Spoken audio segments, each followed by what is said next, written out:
All suffering is rooted in ignorance.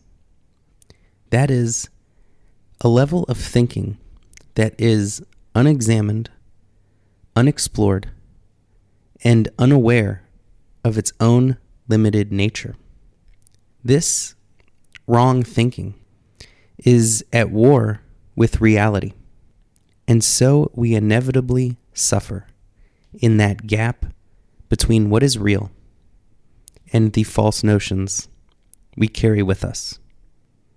In this podcast, I'm going to talk about the 4 biggest mistakes we make in our lives and what we can do instead.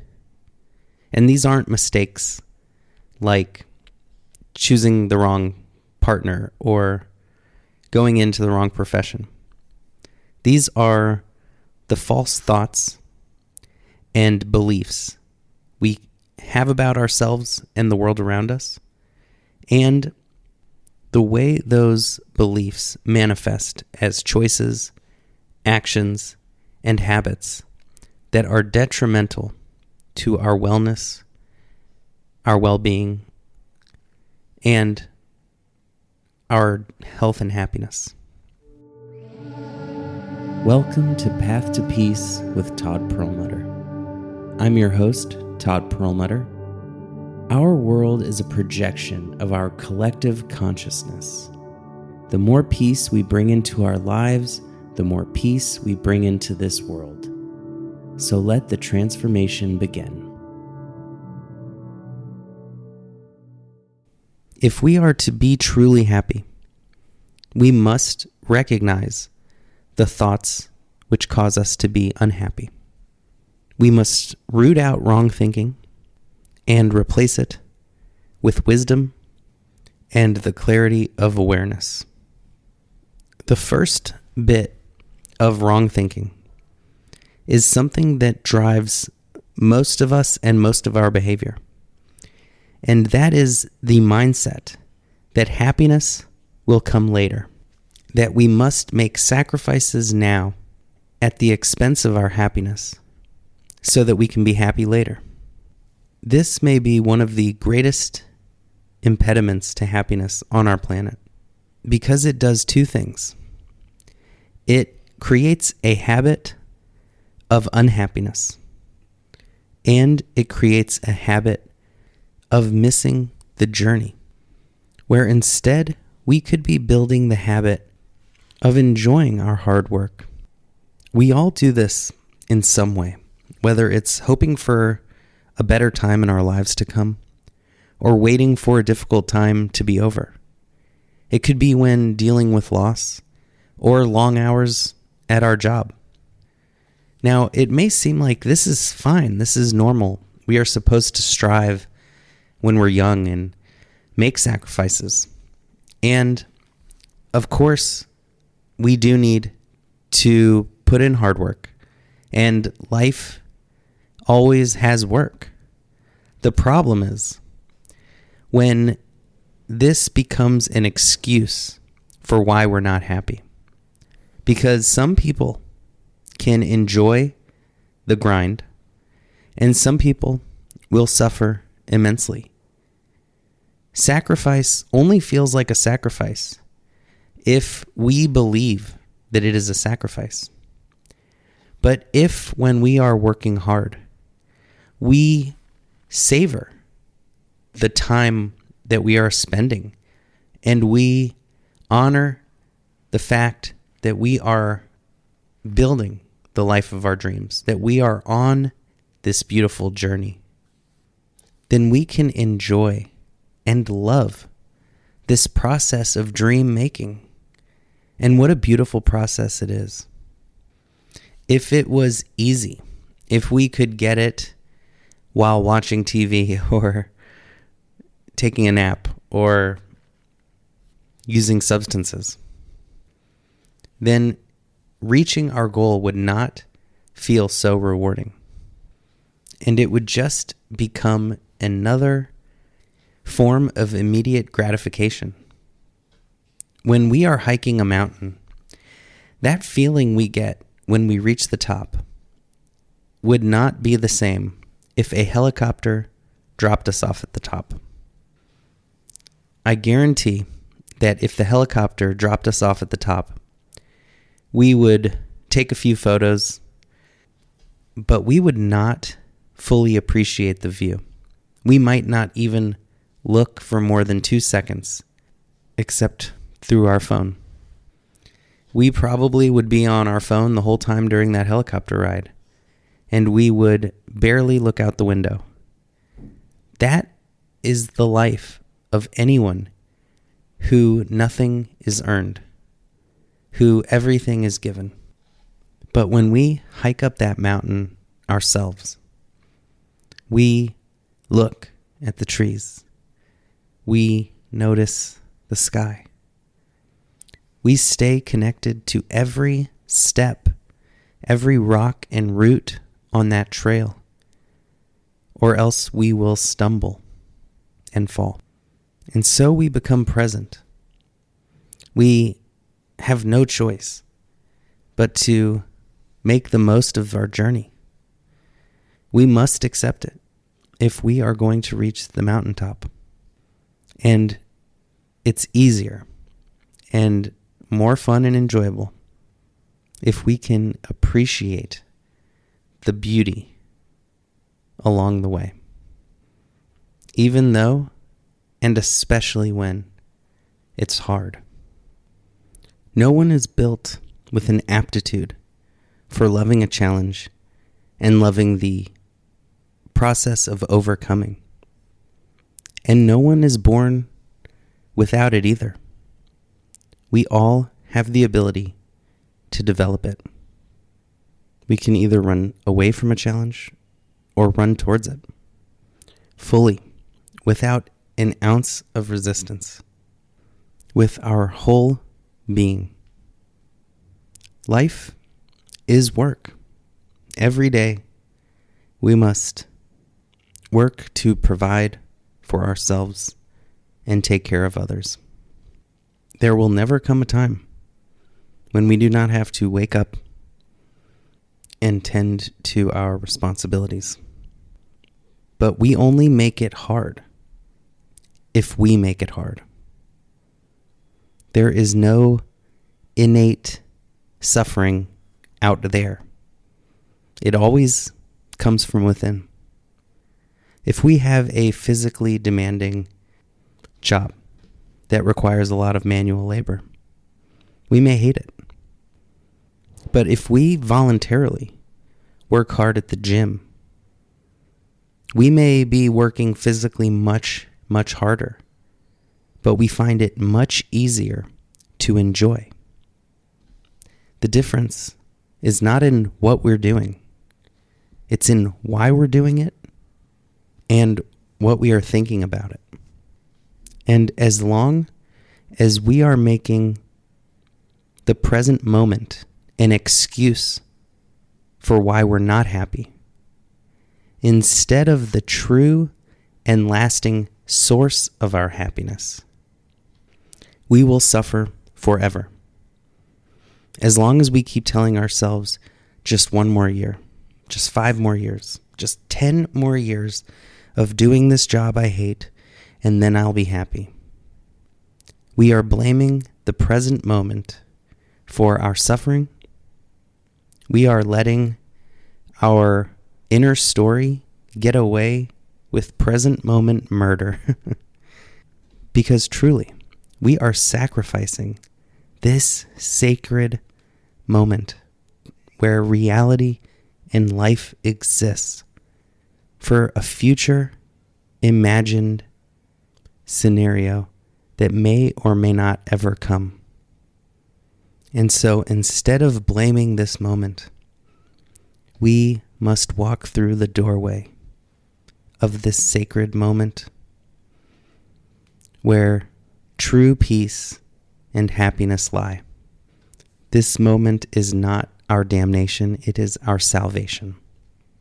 It is everything. No future moment will save us. Only this moment. When we stop resisting it and start running towards it.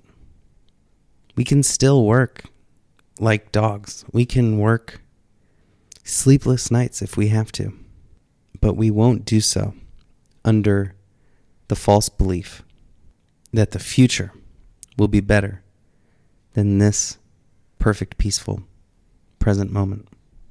And only by recognizing that can we start to make happiness a habit so that we can enjoy the grind and the process. The more we love the grind and the work, the more we can sustain it, and the more we can look back on our lives with fondness instead of regret.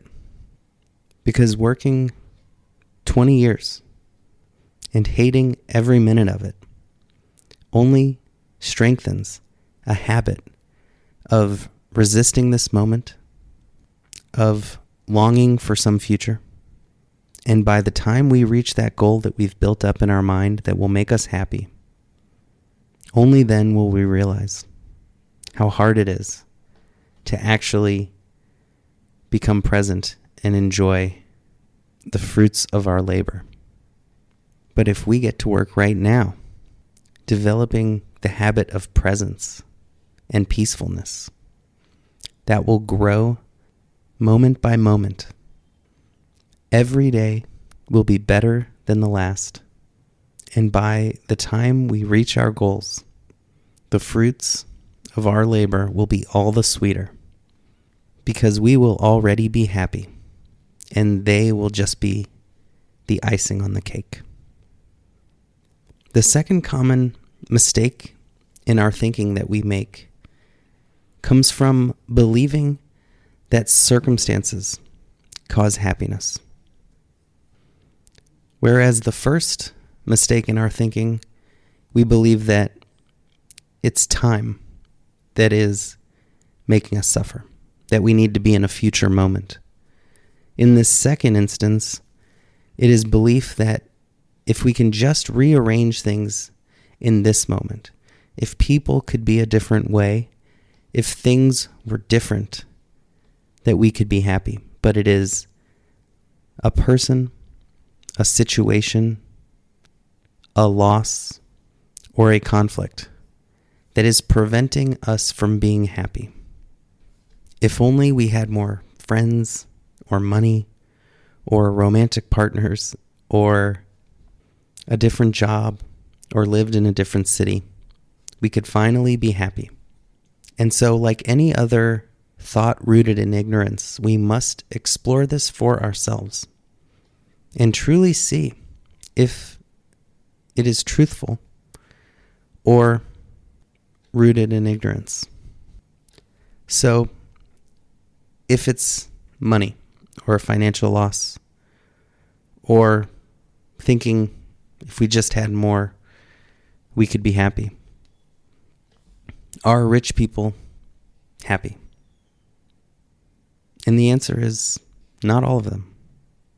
Is everybody happy in the city you want to move to? The answer is no. When dealing with loss, is there no end in sight to our suffering? The answer is no. People reemerge, and we find meaning and purpose again, and how to move forward with those loved ones we've lost in a new way, and realize that the relationship has changed, but not ended. There is a light at the end of the tunnel, and there is beauty in that dark tunnel. The beauty of a love that continues on forever. And so we must turn inside when our ego, the thinking mind, is trying so hard to make us focus on anything but itself, and to blame everything else instead of looking at where that true source of suffering lies, which is within. And it's trying to protect us because when we were children, We didn't have the skills to deal with that internal struggle. And so when we suffered, we just took it out on the world. We had no choice but to remove ourselves from situations because we didn't have these coping mechanisms, the ability to remain peaceful in any situation. But now we are stronger. We are emotionally, mentally, and spiritually more mature and capable. We can face our fears by looking within, allowing whatever negativity is there, and to hold it in loving embrace and grace. And that is how those negative feelings can transform. We can still move. We can still change partners, change jobs, make any changes in our lives that we wish. But when we do so by running towards something beautiful instead of away from something scary, we will actually be able to enjoy where we're going and look back fondly on where we came from, instead of running away and hoping that it changes us inside. Because wherever we go, we will find ourselves looking back at us. So we must go with peace, and only then will we find it.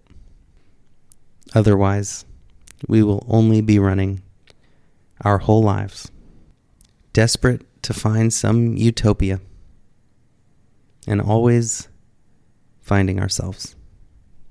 No matter what situation you find yourself in, someone has learned to love it. No matter how terrible, someone has found peace. Minimalists have chosen to live with very little. Outdoorsmen choose to live in tents. And some people choose to take cold plunges and get in ice cold water for minutes every day. It is not the circumstances that cause suffering. It is the fear and aversion to our circumstances that cause it. We don't have to choose more suffering. We can simply embrace our present circumstances, accept them, love them, see every challenge and challenging person like your guru, like your teacher. Find the lesson. Find those areas where we need to grow and learn. And then from this place of fearlessness and peacefulness, go forth and bring your heart's vision to life instead of the mind's fearful escape plan. Because there is no escaping this present moment. The more we try, the more we suffer. Escaping and running away is exhausting. But when we settle in, when we relax into this moment, we stop wasting energy so we can finally start manifesting the life that was meant for us. The third common mistake that all of us make at some point in our lives is the belief that things or money will make us happy. But the thing is, in that chase for money and things, there is never enough.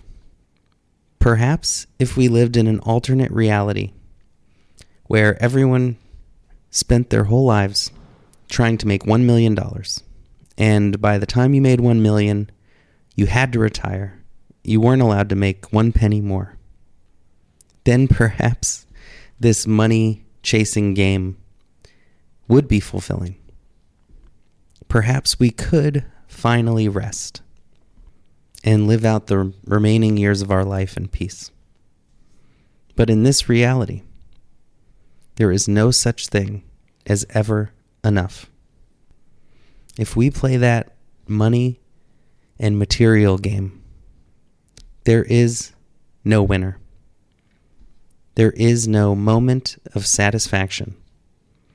In fact, usually, the closer we get to a goal we had, the more easily it becomes to make money. And so we become a slave to our own success, and we find it harder and harder to take a break, to take a day off, or to even dream of walking away from the money we've left on the table. Because intertwined with the money game is the status game and the power game. And for that, there is never enough. And there never will be enough.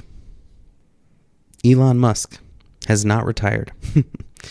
And he is the richest man in the world. Now that is fine if he loves what he does. And he's not chasing money or material possessions. But if he is running away from something, himself, his feelings of inadequacy, his feelings of insecurity, then no amount of money, power, or praise will fill that void. And only when we have tapped into that peace and love within ourselves can we actually make sure that our wealth, that our success and achievements are serving our highest good, our family's highest good, our community's highest good, and the planet's. Because if we don't first do that, then we will destroy ourselves, destroy our families, destroy our communities and the planet to make a buck. And that will not lead to happiness. The fourth common mistake in our thinking that probably all of us make at some point in our lives is trying to live someone else's life. We try to live the life society tells us, a family member, or even our own fearful ego, which is the conditioned thinking by our society and our family. This can be living in a city or a house that someone else wants us to live in. It can be taking a career or a job that someone else pressures us to take. Or it can even be our own ego trying to make us fit in, trying to make us be the way we think other people want us to be.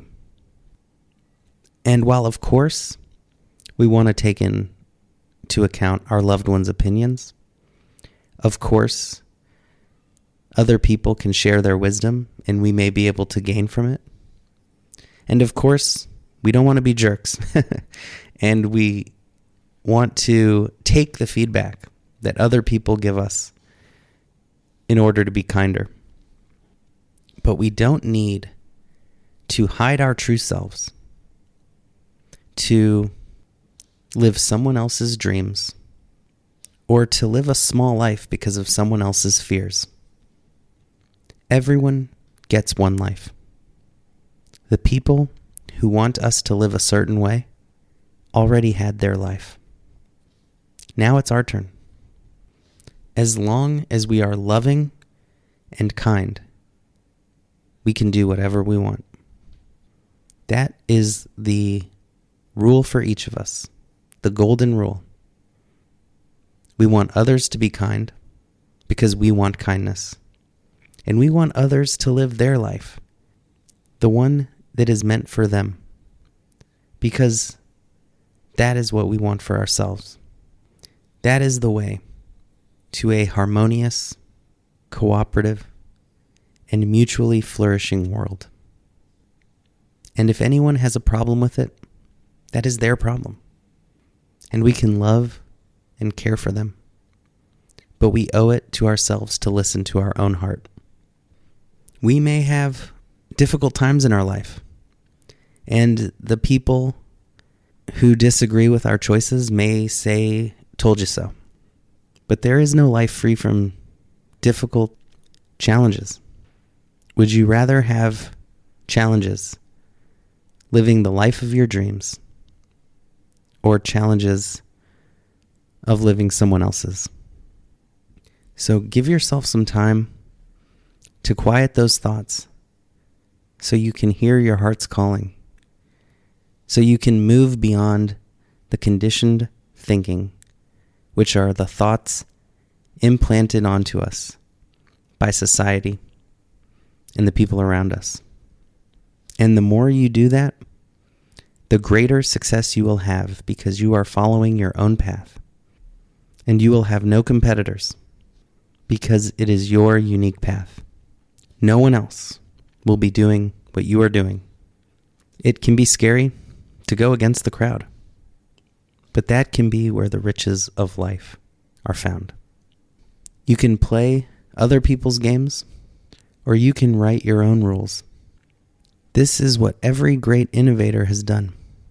Make the world you want to live in, and you will have a beautiful life. Much love. Thank you so much for listening. Thank you to everyone who supports this podcast at eastwesticism.org. That's eastwesticism.org. And thank you to everyone who's supported on Patreon or Buy Me a Coffee as well. You are helping this healing message of love reach millions. And on their behalf, I thank you. You have been listening to Path to Peace with Todd Perlmutter. Being here and putting in this important and noble work is one of the greatest gifts you can give yourself and others. If you found this podcast even a little helpful, please make sure to leave a review so it can reach others who may be in need. And remember, the path to peace starts with a single step.